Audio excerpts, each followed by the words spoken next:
আসসালামু আলাইকুম প্রিয় স্বপ্নবাজের দল, আশা করব তোমরা ভালো আছো, তোমাদের পড়াশোনা অনেক বেশি ভালো চলছে। আজকের এই ভিডিওতে আমরা আলোচনা করব জগন্নাথ বিশ্ববিদ্যালয়ের বি, সি এবং ডি ইউনিটের যেই ভর্তি পরীক্ষার জন্য ইংরেজি অংশের যে সাজেশনটুকু প্রয়োজন সেইটুকু নিয়ে তোমাদের সাথে একটু আলোচনা করব। আমরা আজকে তোমাদের প্রশ্ন ব্যাংক সলভ করে যেটুকু জানতে পারলাম যে আমাদের জগন্নাথ বিশ্ববিদ্যালয়ের বি, সি এবং ডি ইউনিটে কোন কোন টপিক থেকে বিশ্ববিদ্যালয় ভর্তি পরীক্ষায় প্রশ্ন আসে। আমাদের টপিক তো অনেক রয়েছে, তাই না? ইংরেজি যদি তুমি বইটা হাতে নাও, যে কোনো একটা বই তুমি হাতে নাও, সেখান থেকে তুমি দেখবে যে কোনো বলতে একটা স্ট্যান্ডার্ড বই হাতে নিতে হবে। সেই বইয়ে তুমি যদি লক্ষ্য করো অনেকগুলো তুমি টপিক পাবা, কিন্তু সেই টপিকের মধ্য থেকে তোমার সিলেক্ট করতে হবে যে কোন কোন টপিকটা তোমার জন্য ইম্পর্টেন্ট। ঠিক আছে, কোন কোন টপিকটা তোমার জন্য ইম্পর্টেন্ট, তোমার পরীক্ষার জন্য ইম্পর্টেন্ট। আর বিশ্ববিদ্যালয় ভর্তি পরীক্ষায় শুধু সব টপিক থেকে যে প্রশ্ন করবে এমনটা না। যাই হোক, আমরা কথা না বাড়িয়ে একটু দেখো যে জগন্নাথ বিশ্ববিদ্যালয়ের বি, সি, ডি ইউনিটের ভর্তি পরীক্ষা কবে। সি ইউনিটের ভর্তি পরীক্ষা আগামী 27 তারিখ, ডি ইউনিটের ভর্তি পরীক্ষা 9 জানুয়ারি, তারপর হচ্ছে বি ইউনিটের ভর্তি পরীক্ষা হচ্ছে 30 জানুয়ারি। অর্থাৎ অনেক দেরি, এখন থেকে আমাদের প্রায় 1 মাস 8 দিনের মতো সময় রয়েছে, 8 দিন 9 দিন হাতে সময় রয়েছে। আচ্ছা, অ্যাডের জন্য একটু বলে রাখবো, আমি ভিডিওর শুরুতে একটু বলে রাখি কারণ শেষে তোমাদেরকে পাই না। দেখো, সি ইউনিট এবং ডি ইউনিটে তোমরা যারা ভর্তি পরীক্ষা দেবে, গাণিতিক বুদ্ধিমত্তার জন্য এই বইটা তোমরা সংগ্রহ করে রাখতে পারো। আমাদের হাতে আর সর্বোচ্চ 7-8টা বই হাতে রয়েছে, সেই জন্য তোমাদের যারা প্রথমে নক করবে তারাই বইটা পাবে।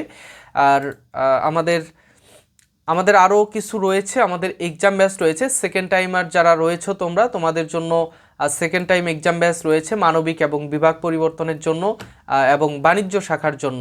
মানবিক বিভাগ পরিবর্তন এবং বাণিজ্য শাখার জন্য তোমরা এই সেকেন্ড টাইম এক্সাম ব্যাচে ভর্তি হয়ে যেতে পারো। আমাদের বর্তমানে অফার চলছে, 200 টাকায় তুমি ভর্তি হতে পারবে। আচ্ছা, আরেকটা হচ্ছে আমাদের জগন্নাথ বিশ্ববিদ্যালয়ের সি এবং ডি ইউনিটের জন্য গাণিতিক বুদ্ধিমত্তা কোর্সে ভর্তি চলছে। এই কোর্সেও তোমরা জয়েন করতে পারো। কোর্সের ফি 1000 টাকা ছিল, বর্তমান অফার চলছে, যেহেতু পরীক্ষা সামনে চলে আসছে তোমাদের অফারেই ভর্তি করাচ্ছি। তোমরা 700 টাকা দিয়েই ভর্তি হয়ে যেতে পারবে। ঠিক আছে, ওকে।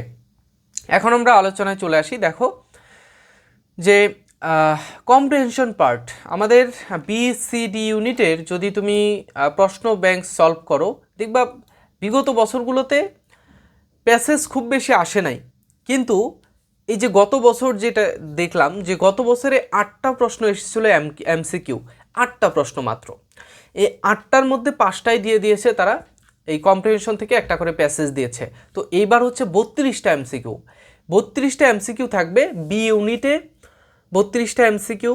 আর সি ইউনিটেও 32টা এমসিকিউ, যারা অবাণিজ্য তাদের জন্য একই 32টা এমসিকিউ। আর ডি ইউনিটে এখানেও 32টা এমসিকিউ, অর্থাৎ ইংরেজিটা এখানে বাধ্যতামূলক প্রত্যেকটা ইউনিটের জন্য।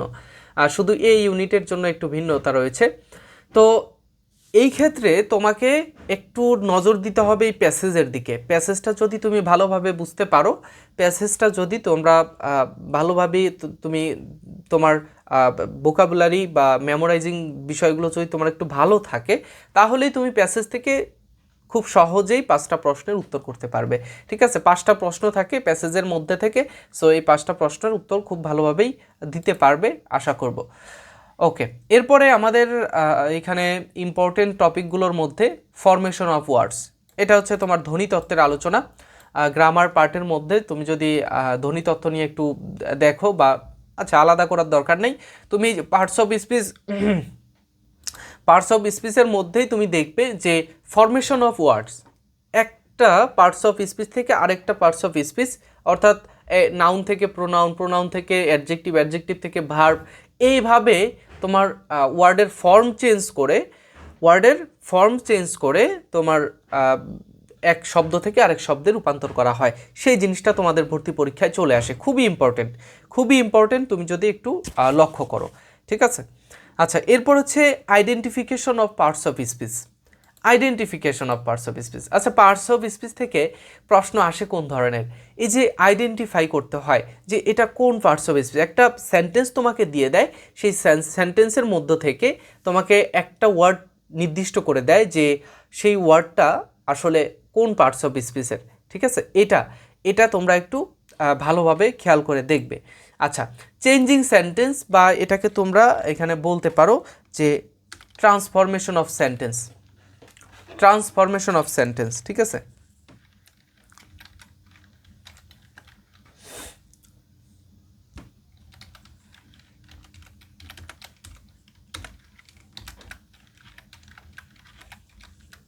ওকে, ট্রান্সফরমেশন অফ সেন্টেন্স এইটুকু তোমরা একটু খেয়াল করে দেখবা। এখানে চেঞ্জিং সেন্টেন্স এবং ট্রান্সফরমেশন অফ সেন্টেন্স থেকে কোনটা কোনটা ইম্পর্টেন্ট, কোনটা কোনটা তোমরা পড়বা। যে তোমাদের দেখবা যে নাউন থেকে, সরি, অ্যাসার্টিভ থেকে ইন্টারোগেটিভ, ইন্টারোগেটিভ থেকে ইম্পারেটিভ, এই সেন্টেন্সগুলো যখন একটা থেকে আরেকটা চেঞ্জ হয় সেটা থেকে আমাদের এই প্রশ্নটা আসে, চেঞ্জিং বা ট্রান্সফরমেশন অফ সেন্টেন্স। আচ্ছা, এরপরে আমাদের আসে সিম্পল কমপ্লেক্স কম্পাউন্ড। আবার এখানে আমরা দেখতে পারি যে ডিগ্রি চলে আসছে। ঠিক আছে, ডিগ্রি, সিম্পল কমপ্লেক্স কম্পাউন্ড, এটা খুবই ইম্পর্টেন্ট। ঠিক আছে, আচ্ছা, এরপরে দেখো আর্টিকেল, প্রিপোজিশন, এই দুটাকে আমি একসাথে বলি যে আর্টিকেল এবং প্রিপোজিশন। আর্টিকেল তো তোমার গ্রামার পার্টের মধ্যে 3টা আর্টিকেল জাস্ট নির্ণয় করতে, এটা খুবই সহজ, তোমরা পারবা। আর্টিকেল ক্লাস 5 থেকে তোমরা পড়াশোনা করে আসছো, আশা করব যে এখানে কোনো ঝামেলা হবে না। আর্টিকেলের মধ্যে তুমি এর 4টা রুলস মনে রাখবা। তারপরে হচ্ছে দায়ের মধ্যে বা দি এর মধ্যে যারা যেটা উচ্চারণ করো, এর মধ্যে জাস্ট 10টার মতো রুলস আছে, খুবই সহজ। এটা প্রাত্যহিক জীবনে তোমরা আলোচনা করে থাকো। আর এর মধ্যে কিছু ডিফারেন্ট আছে, নির্দিষ্ট করে একজনকে বোঝালে সেটা হয়ে যায় তোমার, একজন বা একটি বোঝাইলে সেটা হয়ে যায়, এটা অর্থের উপর নির্ভর করে। আচ্ছা, প্রিপোজিশনের মধ্যে দেখো, আমি প্রিপোজিশন এখানে দেখো গ্রামার পার্টের মধ্যে একটু দেখো, লক্ষ্য করো যে প্রিপোজিশন গ্রামার থেকে যেটা আসে, যে নিচে দিয়ে গেলে তোমার বিনিথ হয়, বা নিচে দিয়ে গেলে আন্ডার হয়, মধ্যে থাকলে ইন হয়, তারপরে হচ্ছে বাইরে থেকে প্রবেশ করছে ইনটু হয়, এক মাধ্যম থেকে আরেক মাধ্যমে ইনটু হয়, তো ওপর দিয়ে লেগে থাকলে অন হয়, তারপরে অনেক উপরে থাকলে অ্যাবভ হয়। তো এই যে বিষয়গুলো, এই যে তোমার চিন্তাগুলো, এগুলো কিন্তু গ্রামাটিক্যাল চিন্তা। সো এই যে গ্রামারের মধ্যে এই প্রিপোজিশনগুলো তোমরা একটু পড়ে রাখবে জাস্ট রুলস অনুসারে। ঠিক আছে, আচ্ছা, এরপরে দেখো এই যে দুইটা একসাথে আমি বলি যে right form of verb, subject verb, agreement. Right form of verb, subject verb, agreement, এই জিনিসটা তোমরা একটু ভালোভাবে খেয়াল করবা। এখান থেকে তোমার 3-4টা প্রশ্ন, 2টা টপিক মিলে 3-4টা প্রশ্ন আসবে, যেহেতু অনেকগুলো প্রশ্ন, 32টা এমসিকিউ দেবে। আর প্রশ্ন প্যাটার্ন জগন্নাথ বিশ্ববিদ্যালয়ে স্ট্যান্ডার্ড হয়, তোমরা গত বছরের প্রশ্ন যদি একটু দেখো, তো এখানে তোমরা 3-4টা প্রশ্ন এই রাইট ফর্ম অফ ভার্ব, তারপরে সাবজেক্ট ভার্ব, এগ্রিমেন্ট, এর বেশিও পাইতে পারো, 5-6টাও পেতে পারো। ঠিক আছে, এখান থেকে খুব বেশি পরিমাণ প্রশ্ন দেয়। মাস্ট যেখান থেকে প্রশ্ন আসবে সেটা হচ্ছে এই voice change, voice narration. Voice থেকে আমি আশা করছি সর্বোচ্চ 3 থেকে 4টা প্রশ্ন দেবে। আর ন্যারেশন থেকে এখান থেকেও সেম 3-4টা প্রশ্ন দিয়ে দিতে পারে। ঠিক আছে, তোমাদের এই ভয়েস এবং ন্যারেশন থেকে খুব বেশি প্রশ্ন এসে থাকে। গত বছর তুমি যদি লক্ষ্য করো যে 8টা প্রশ্ন দিয়েছিল, এর মধ্যে ভয়েস ন্যারেশন থেকেই একটা করে দিয়ে দিয়েছিল। ঠিক আছে, এবার তো হচ্ছে 32টা প্রশ্ন। এরপর হচ্ছে অ্যাফার্মেটিভ, নেগেটিভ, এগ্রিমেন্ট, এটা মোটামুটি পড়াশোনা করবে, এই টপিকটাও ইম্পর্টেন্ট আছে। এরপর হচ্ছে সেন্টেন্স কারেকশন, এখান থেকে তো প্রশ্ন দেবেই, এখান থেকে তুমি 3-4টা বা 2-3টা পেতে পারো। সেন্টেন্স কারেকশন থেকে 2-3টা পেতে পারো। এটা যে কোনো, তোমরা ভাবতেছো যে ভাই এই বইগুলো এটা কোন বই থেকে পড়বো, কম্পিটিটিভ এক্সাম থেকে পড়তে পারো, মাস্টার থেকে পড়তে পারো। দেখো ওইখানে কিন্তু অনেক বেশি বেশি রুলস আছে। সো সবগুলো রুলস পড়তে হয় না, নির্দিষ্ট করে পড়তে হয়, পড়লেই হয়ে যায়। তোমাদের সবগুলো, তোমরা তো এখন জাস্ট একটা মাধ্যম থেকে অন্য একটা মাধ্যমে যাচ্ছ, মানে ইন্টারমিডিয়েট পার করে জাস্ট অ্যাডমিশনটা পার করতে চাচ্ছ। এখানে খুব বেশি ডিপলি তোমাকে পড়াশোনা করতে হয় না, যেহেতু অল্প সময়, এর মধ্যে তুমি ডিপলি পড়াশোনা করলে চান্স পাবা না, কিন্তু ইংরেজি শেখা হবে। তো যদি তোমরা চাও যে ইংরেজি শিখতে, তাহলে ওইভাবেই তোমরা পড়াশোনা করবে। আর যদি চাও যে জাস্ট এই মাধ্যমটা আমি পার করে জাস্ট আমি পাবলিকিয়ান হতে চাই, তো তখন তোমাকে এই একটু ছাড় দিয়ে দিয়ে পড়াশোনা করতে হবে, ঠিক আছে। আচ্ছা, এরপর হচ্ছে লিটারি ডিভাইস, ওই যে কি বলো তো, সিমিলি, মেটাফর, আইরনি, অক্সিমরন, তারপরে আর কি আছে, তোমার ইমেজেস আছে। তো এই জিনিসগুলো তোমরা একটু পড়তে পারো, এগুলো মেটাফর থেকে প্রশ্ন আসে, সিমিলি থেকে প্রশ্ন আসে খুব বেশি, ঠিক আছে। আচ্ছা, এরপর হচ্ছে পাংচুয়েশন মার্ক, অ্যাপোস্ট্রফি, মোটামুটি পড়াশোনা করবে, এই দুটা মোটামুটি পড়াশোনা করবে, চলে আসতে পারে, বলা যায় না। আচ্ছা, এরপরে ইম্পর্টেন্ট হচ্ছে identification of phrase, identification of close, sorry এখানে ইডিয়ম হবে না, ক্লোজ হবে। আচ্ছা, আইডেন্টিফিকেশন অফ ক্লোজ অথবা ফ্রেজ, নাউন ফ্রেজ নাকি নাউন ক্লোজ, অ্যাডজেক্টিভ ক্লোজ নাকি তোমার অ্যাডভার্বিয়াল ক্লোজ, এইগুলো চলে আসে, এটা ইম্পর্টেন্ট, খুব ইম্পর্টেন্ট। এখান থেকে প্রশ্ন 3-4টা হতে পারে, বলা যায় না, ঠিক আছে, 3-4টাও চলে আসতে পারে। আচ্ছা, এরপরে আমরা আসি মেমোরাইজিং পার্ট থেকে। মেমোরাইজিং পার্ট থেকে সর্বপ্রথম যদি আমি আলোচনা করি স্পেলিং, স্পেলিং থেকে প্রশ্ন আসে, মেমোরাইজিং পার্টের স্পেলিং থেকে প্রশ্ন খুব বেশি পরিমাণে আসে। গত বছর আমি নির্দিষ্ট করে বলি যে গত বছর আমাদের মোট 8টা প্রশ্ন হয়েছিল। 8টা প্রশ্নের আমি বি ইউনিট, ডি ইউনিট একটু লক্ষ্য করেছিলাম যে বি ইউনিট, ডি ইউনিটের মধ্যে 8টা প্রশ্নের 5টা এসেছে প্যাসেজ থেকে কম্প্রিহেনশন, 3টা প্রশ্ন আছে এর মধ্যে ভয়েস ন্যারেশন এবং স্পেলিং, এই 3টা দিয়ে দিয়েছিল। এবং তোমার আরও কিছু ছিল যে এইখানে তোমার সিনোনিম অ্যান্টোনিম কিছু ছিল। তো এই জন্য আমি বলি যে স্পেলিংটা একটু ভালোভাবে পড়াশোনা করবে, ঠিক আছে। আচ্ছা, এরপরে আসি হচ্ছে ইডিয়ম ফ্রেজ। ইডিয়ম ফ্রেজ এটা তো ট্রান্সলেশনের মধ্যেও পড়ে যায়। ইডিয়ম ফ্রেজ থেকে তোমার প্রশ্ন আসে, এটা যেহেতু 32টা প্রশ্ন দেবে এর মধ্যে থেকে খুবই ইম্পর্টেন্ট আসবে, ঠিক আছে। এরপর হচ্ছে প্রভাবগুলো পড়বা। প্রভাবগুলো কোনগুলো পড়বা, এই যে মেমোরাইজিং পার্ট, আমি শেষে একটা কথা বলতেছি একটু যদি মনে থাকে, যে কোথায় থেকে পড়বা, কতটুকু পড়বা, এটুকু আমি বলে দিচ্ছি। আচ্ছা, একটু নড়ে গেছে। আচ্ছা, দেখো যে আমাদের এখানে মেমোরাইজিং পার্টের মধ্য থেকে তুমি যদি একটু ভালোভাবে পড়াশোনা করো তাহলেই কিন্তু এখানে খুব বেশি সময় দিতে হবে না, এখানে ফ্রেজ ইডিয়ম থেকে জাস্ট তুমি, আচ্ছা একটু পরে বলছি, যে এই প্রভাবগুলো এগুলো থেকে তুমি 2-3টা পেতে পারো, আর প্রভাব থেকে তুমি পেতে পারো মোটামুটি 1-2টা পাবা। অ্যানালজিটা একটু ভালোভাবে পড়বে, যারা সি ইউনিটের আছো তোমরা অ্যানালজিটা একটু ভালোভাবে পড়বে। আচ্ছা, গ্রুপ ভার্বগুলো মোটামুটি। এরপরে আসি প্রিপোজিশন, তাহলে তোমরা তোমাদের এখানে প্রশ্ন যে প্রিপোজিশন আমরা গ্রামার পার্টের মধ্যে পড়বো, মেমোরাইজিং পার্টের মধ্যে পড়বো, এটা কি ভিন্নতা আছে? অবশ্যই আছে।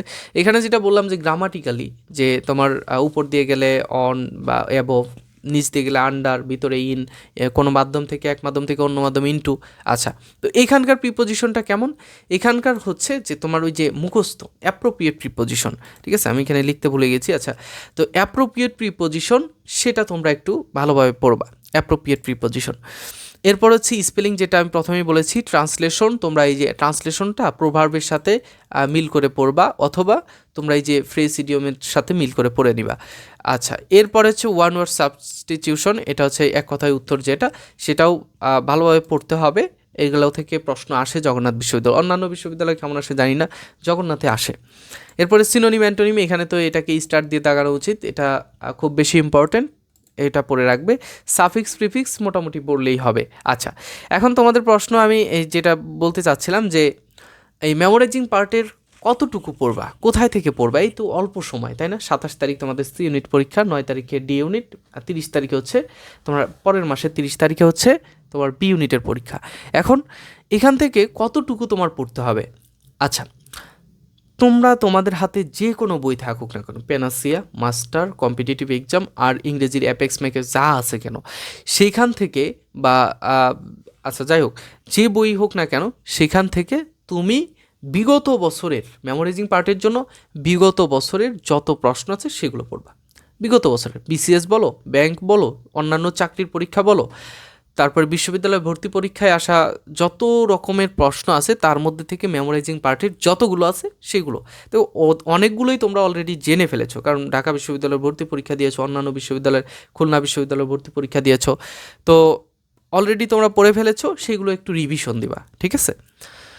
তো এই ছিল আমাদের জগন্নাথ বিশ্ববিদ্যালয়ের বি, সি এবং ডি ইউনিটের ইংরেজি সাজেশন। আশা করব তোমরা বুঝতে পেরেছো। আর পরবর্তীতে তোমরা কোন কোন